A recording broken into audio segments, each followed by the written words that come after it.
Sigurado po ba kayo sa inyong tinutukoy? Sir Base Speaker. po sa mga taong nagdidikta sa akin sa likod, opo. Ulitin ko po, Madam Sponsor, sigurado po ba kayo sa inyong binabanggit? Opo, Mr. Speaker, my dear colleague. Sino po ang may idea o nagmungkahi na ipagbawal sa mga riders ang pag-aangkas sa nakatsinelas? Mr. Speaker, my dear colleague, kailangan ko po talagang banggitin ang pangalan. Yes po, mahalaga po, Madam Speaker, Madam Sponsor. Mr. Speaker, my dear colleague, bahagi po siya ng technical working group at nirekomenda po ito nang itatago na lang po natin sa pangalang Colonel Lebriha. Madam Sponsor, sa lumabas na single ticketing system na ipinatutupad ng MMDA, kasama po ba sa mga ipinagbabawal ang pagmamaneho na nakatsinelas ang driver ng pampublikong sasakyan katulad ng taxi, passenger jeepney at iba pa? Mr. Speaker, my dear colleague, opo, kasama po ang pagbabawal ng nakatsinelas. Thank you, Madam Sponsor.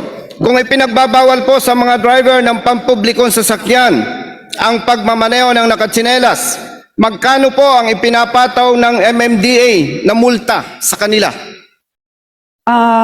Mr. Speaker, my dear colleague, 500 pesos po for the first offense and second offense po ay 750 at 1,000 po para sa third offense.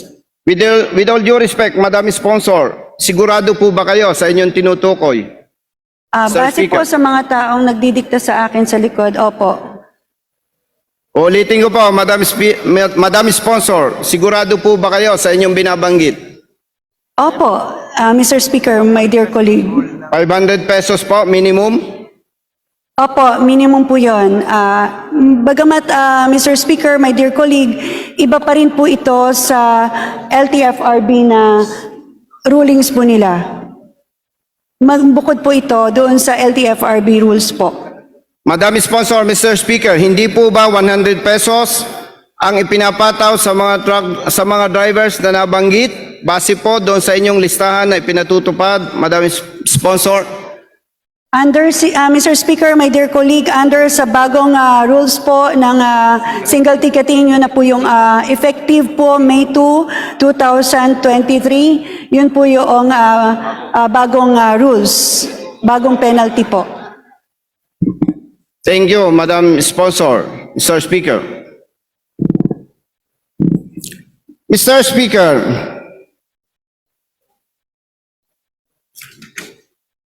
Madam Sponsor, sa single ticketing system na ipinatutupad po, kasama po ba ang mga riders na pinagbabawalan na magmaneho ng motorsiklo kung nakatsinelas? Mr. Speaker, my dear colleague, opo, kasama po. Thank you, Madam Sponsor. Mr. Speaker, Madam Sponsor, sa ipinatutupad ng LTO mula noong 2008 hanggang sa kasalukuyan, ang mga riders na nagmamaneho ng motorsiklo na nakatsinelas ang kanilang hinuhuli. Hindi po nila hinuhuli ang mga riders na nakatsinelas ang angkas.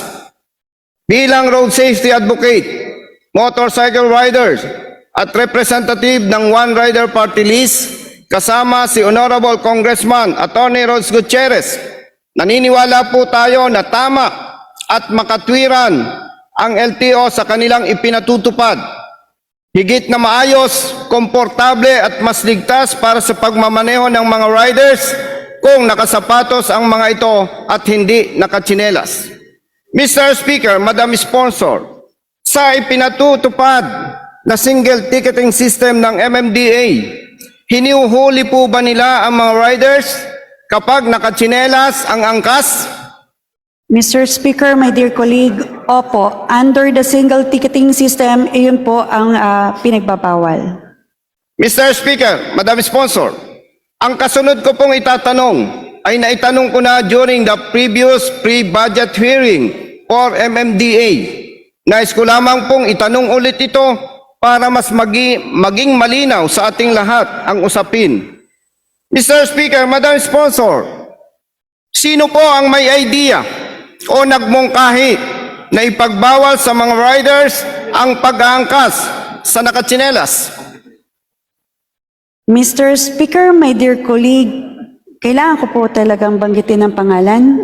Yes po, mahalaga po, Madam Speaker, Madam Sponsor, dahil may kasunod pa po akong tanong, Mr. Speaker, Madam Sponsor. Mr. Speaker, my dear colleague, bahagi po siya ng technical working group at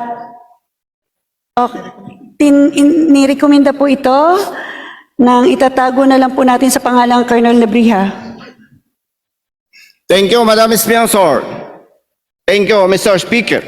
Malinaw po na si Colonel Nebria ang nagmungkahi na ipagbawal sa mga riders ang pag-aangkas sa nakatsinelas. Mr. Speaker, Madam Sponsor,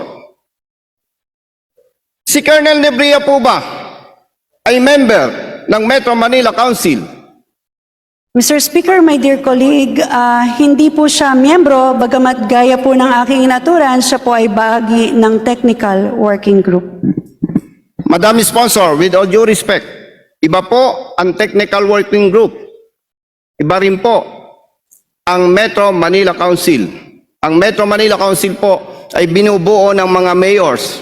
Kabilang din po dyan sa Metro Manila Council ang chairman ng MMDA. Mr. Speaker, my dear colleague, bagamat hindi po siya bahagi ng Metro Manila Council, sa tuwing nagkakaroon po, nagka-come up ang Metro Manila Council ng isang polisiya, ang technical working group po ang siyang namamahala para mag-craft ng policy po. Mr. Speaker, my dear colleague.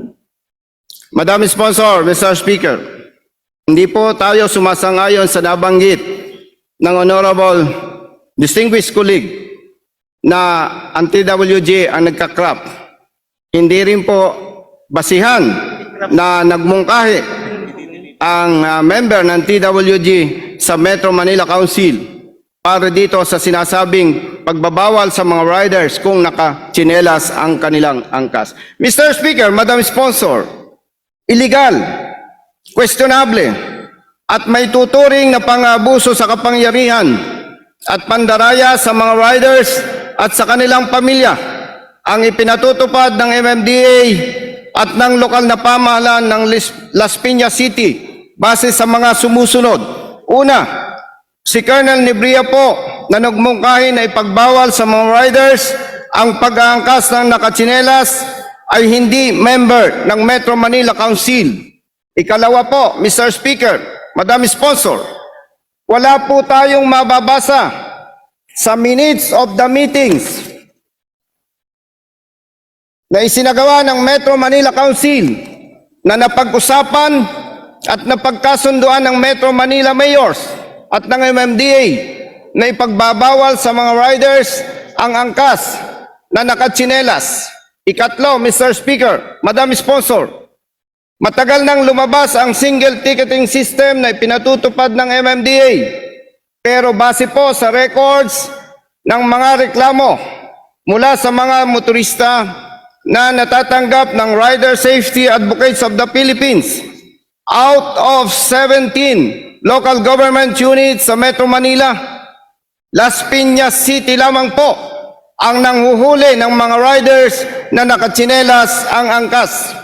Mr. Speaker, Madam Sponsor, malinaw po itong patunay na hindi sumasang-ayon ang 16 na lokal na pamahalaan sa Metro Manila sa mungkahi ni Colonel Nebria na ipagbawal sa mga riders ang pag-aangkas sa nakatsinelas. At ang ikaapat po, Mr. Speaker, Madam Sponsor, sa 19 na kopya po ng tickets na inisyo ng MMDA enforcers na kanilang hinuli at sinasabing nakatsinelas ang angkas, makikita rin po dito ang pandaraya sapagkat hindi nakasulat sa ticket ng mga ito ang backrider wearing slippers. Ang mababasa lamang po sa 19 tickets na inisyo na enforcers ng MMDA, ang nakasulat lamang po dito ay dress code or rider wearing slippers. Mr. Speaker, Madam Sponsor, Ang MMDA po ay may budget na mahigit 4 billion pesos every year. Ito po ay pera ng taong bayan. Nararapat lamang po na tugunan ng MMDA ang kanilang mandato ng tama, maayos, patas at hindi karagdagang pahirap sa mga motorista at sa kanilang pamilya. Mr. Speaker, Madam Sponsor, bilang halal ng taong bayan, responsibilidad po nating lahat na proteksyonan sila alinsunod sa batas na walang pinipili at walang kinikilingan. Mr. Speaker, Madam Sponsor, at sa lahat po ng ating mga kapwa public servants na nagbigay ng oras para po sa aking interpellations, maraming salamat po sa inyong lahat. And God bless us all. Mr. Speaker, my dear colleague, maraming salamat po and duly noted po ang inyong pong mga sinabi. Thank you.